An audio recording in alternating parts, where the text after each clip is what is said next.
Hello. So thank you. I just want to say thank you, to everybody.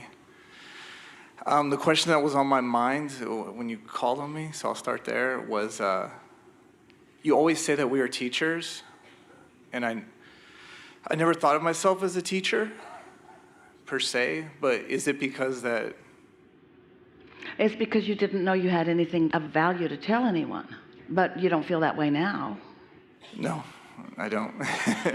Are we all teachers specifically because we're learning from Abraham, or is it all humans are teachers? Life is what teaches. Words don't teach. It's life experience that teaches. But when you are an observer of life, at the same time that you are aware of universal laws that are steady, and you have a willingness to apply the law with the life until you develop a consistent perspective. That's how science has moved forward and mathematics has moved forward. It's how philosophies have moved forward. It's how the laws of the universe, just the physics of your world has moved forward, is by holding steady with something that you do know and then watching life and see how it applies to this steady that you do know, until you're standing on such solid ground that you are fearless, you see.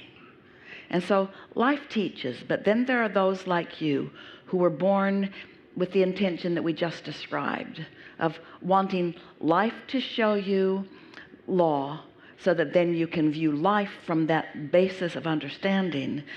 And once you get those sea legs, so to speak, then you take such pleasure in not just your observation of life, but your deliberate adding to it, your speculation about it. Esther's ravenous about life as it comes to her.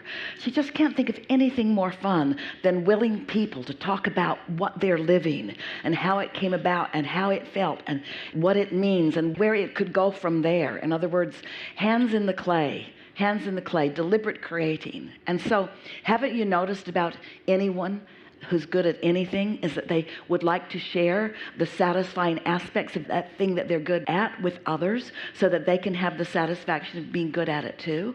And what could be more satisfying than to be really good at deliberate life? Yeah, I love that. It's interesting because you were saying earlier too how sometimes words come out of your mouth and then you kind of hear it for the first time as you say it. And that happens to me a lot sometimes when I'm having conversations. I love having deep conversations with people. And for that reason, I guess, I mean, it just feels very satisfying. That co-creating is delicious, isn't it? When you come together, and sometimes one of you is a little more in step one, and sometimes one of you is a little more in step three, and sometimes you're the step two.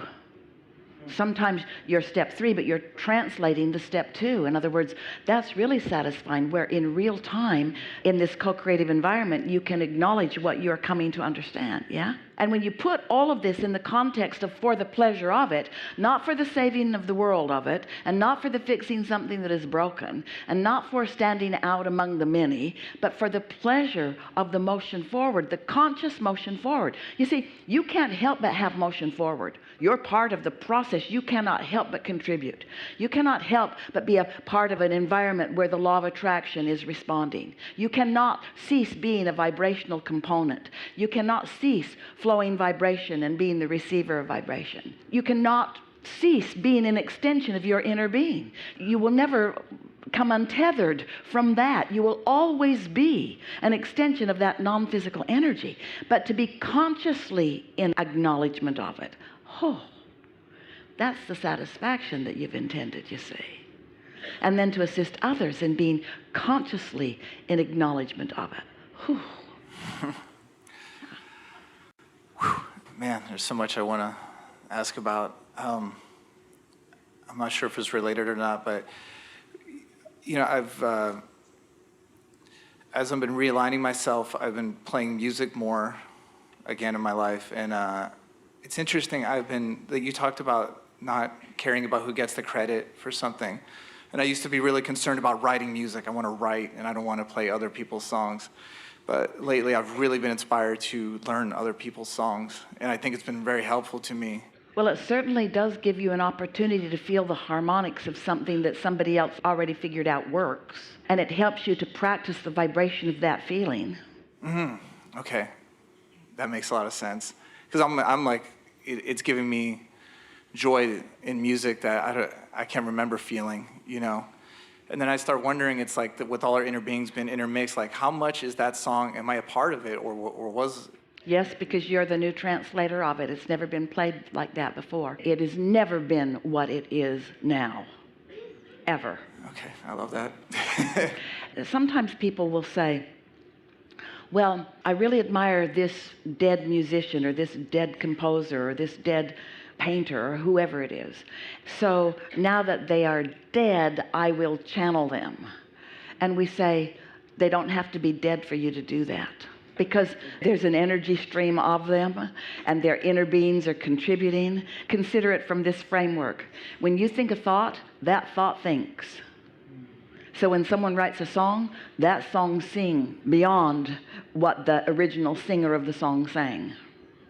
Ooh, so is that song always evolving? Always. Okay, wow. Even to the last person who is receiving it. Each person that received it puts a different vibrational nuance on it, which then you may be responding to. That's why our friend knows that we have him on our mind with every word we speak. And that one, and that one, and that one, and that one, and that one, and that one, and that one, and that one. Understanding you at all levels of your being, knowing where you are in relationship to what you want, knowing what's the best scenario for the most pleasure or alignment for each and all. It's a lovely co-creating thing that's going on in this world of physical and non-physical co-creating, isn't it? Yes, yes, I'm loving everything. And I do felt like when they asked those questions, they were asking for me, or I was getting the answer in that way. Sometimes people say, oh, Abraham, we are so appreciative of your answers. And we say, without your questions, there would be not one. So when does it start? In other words, when does the answer end and the new question begin? And then when does the new question end and the new answer begin? Isn't it just this eternal interplay that we are all about? And if that's so, then should there be unhappiness with myself in my human form when I'm having a step one moment? Or appreciation for the birthing of the step three moment that this step one moment is giving to the universe? So you're starting to get the sense of your eternal nature and the important role that you play in all of it, you see. Oh, that brings another question. And you call us genius creators, everybody. And is just every human a genius creator, or is there a way to be and to ask a question even, I don't know, like why do you say that? Well, when we say it, it's not for sake of flattery. We want you to feel the satisfaction that comes when you hook up with you. That's what we call that genius moment. When you let yourself fully be you while you are engaging in something that is new out here. One might say, we might say, we are saying that the birthing of something beyond what is that moment that we're talking about. Something far beyond regurgitation. That's that quest for joy that you're looking for. That's that knowing that there is more and reaching for it. But you see, you have an interesting perspective, because on the one hand, we're saying to you, it's the next logical step. It has to feel like the next logical step or you can't take it. And when it feels like the next logical step, it doesn't feel like some great big deal. So you're going to have to figure out what to do with that. That's where that satisfaction comes in. Humans are so accustomed to having such a big gap between their desire and their letting it in, that they want the band to play and the champagne to flow whenever they do a little bit of allowing. And we want there to be such a subtle gap between what you're reaching for and letting in and what you're reaching for and letting in, that you are in a continual state of satisfaction at varying levels of being. That's really what you intended.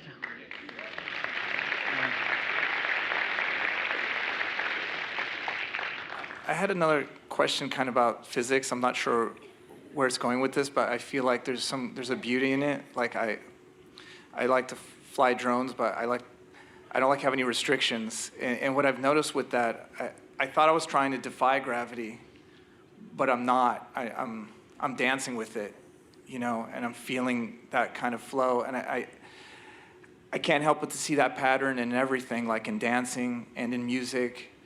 Is that, I mean, I guess it must be, but so that pattern is throughout everything that is in connection with Source? Accepting the realness, and you could say the rightness, of the basis, and then going with the flow of that. The acceptance of the existence of your inner being is a big awareness. Familiarizing yourself with what it feels like to be in vibrational sync with your inner being is just such an important and amazing thing. The ability to maintain your relationship with the vibration of your inner being, that's true mastery.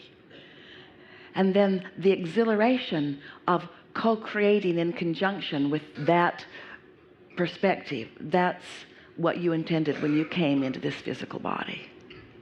You didn't come to get where you are. You didn't come to fix something. You came to create. You didn't come to solve problems. You came for the joyous journey of evolution. And you could say that the journey of evolution is the solving of problems. You could say that, but you didn't come to eradicate problems. That's so good. You didn't come to eradicate your world of problems. You came to soar on the energy of them. You came to experience the bounce from contrast and the clarity of it. And you brought a guidance system with you so that once you tune in on it, you could tune in on it. You could identify it and isolate it and calibrate to it and then utilize it. I want to ask one more question about mastery, and you said so many times. Is mastery like, is Getting it really good at something? And that's all it is, or is it, because there's something We'll so define beautiful. mastery. Mm-hmm. Doing it because I want to. Oh yeah, yeah. Because loving it so much that nothing else will do. That's mastery. And that's all you need to know about it, right? Because when you feel like that, you feel like your inner being feels. And when you feel like your inner being feels, you have mastered it. That is flow state, right? Flow state. Yeah. Tuned in, tapped in, turned on.